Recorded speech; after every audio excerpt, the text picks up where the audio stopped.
नहार ने पता किया अपने और रूही के रिश्ते का सच। तभी नहार ने सभी के सामने रूही की मांग में भरा सिंदूर और दादी को मिली उनके कर्मों की सजा, क्योंकि अब ऐसे में नहार को रूही पर शक हो गया है और उसे ये लगने लगा है कि कल्पना और नौकरानी एक ही हैं।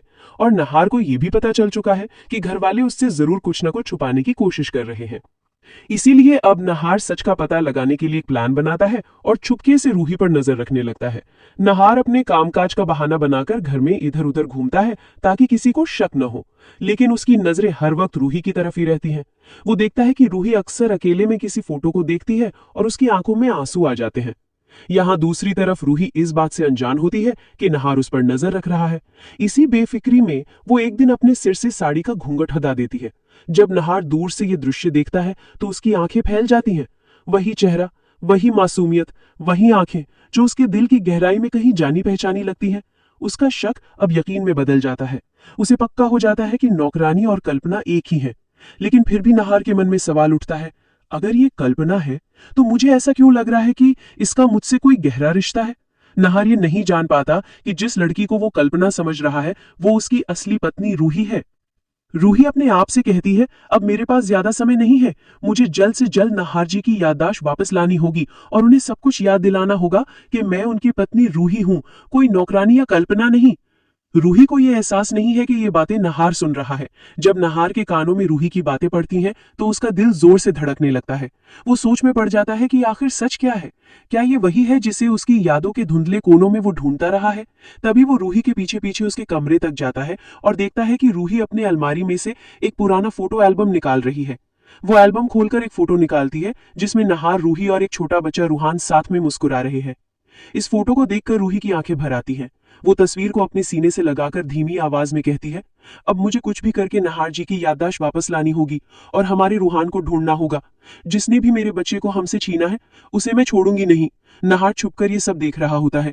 उस फोटो को देखते ही उसके दिमाग में तेज रोशनी सी कौंध जाती है, मानो उसकी भूली हुई यादें धीरे धीरे वापस आने लगी हूं।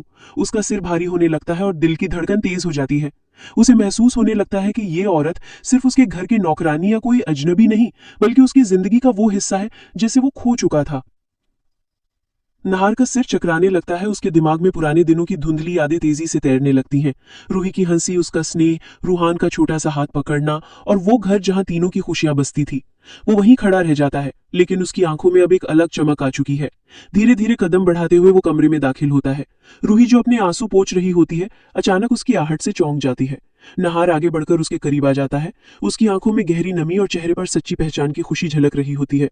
वो धीमी आवाज में कहता है, रूही, मुझे सब कुछ याद आ गया है। रूही के हाथों से फोटो फिसलकर नीचे गिर जाती है और वो अविश्वास से नहार को देखती रह जाती है। उसके होंठ कांपते हैं, आंखों में आंसू छलक आते हैं। नहार बिना कुछ और कहे उसे अपने गले से लगा लेता है। दोनों की आंखों से आंसू बहते हैं, लेकिन उन आंसुओं में अब दर्द से ज्यादा राहत होती है। नहार फुसफुसाता है, अब हम दोनों मिलकर अपने बच्चे रूहान को ढूंढेंगे और जिसने भी उसे हमसे छीना है उसे उसके किए की सजा देंगे। रूही की खुशी का ठिकाना नहीं रहता। उसके दिल में एक नई उम्मीद जाग उठती है कि अब वो अकेली नहीं है। दोनों एक दूसरे को कसकर थामे रहते हैं, मानो सालों बाद एक अधूरा रिश्ता फिर से पूरा हो गया हो। इधर दूसरी तरफ एक अंधेरे कमरे में अग्नि रूहान को गोद में लिए बैठा है। उसके चेहरे पर एक खतरनाक मुस्कान है।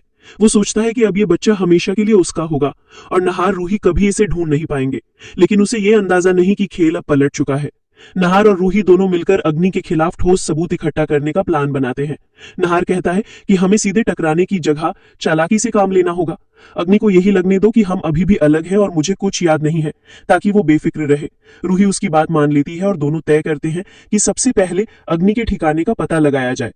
अगले दिन नहार घर वालों के सामने सामान्य व्यवहार करता है, लेकिन अंदर ही अंदर वो पूरी ताकत से अपनी योजना पर काम कर रहा होता है। रूही भी नौकरानी के रूप में ही पेश आती है ताकि किसी को शक न हो। दोनों की निगाहें एक दूसरे से मिलते ही गहरी समझदारी बयां कर देती हैं। अब ये सिर्फ वक्त की बात है। रूहान अपने माता पिता की गोद में लौटेगा और अग्नि व दादी अपने कर्मों का फल भुगतेंगे। दोस्तों, अब देखना यह है कि क्या नहार और रूही अपने बच्चे रूहान को अग्नि के चंगुल से छुड़ा पाएंगे और क्या दादी का काला सच सबके सामने आ पाएगा। आपको क्या लगता है? आप अपनी राय कमेंट करके जरूर बताएं।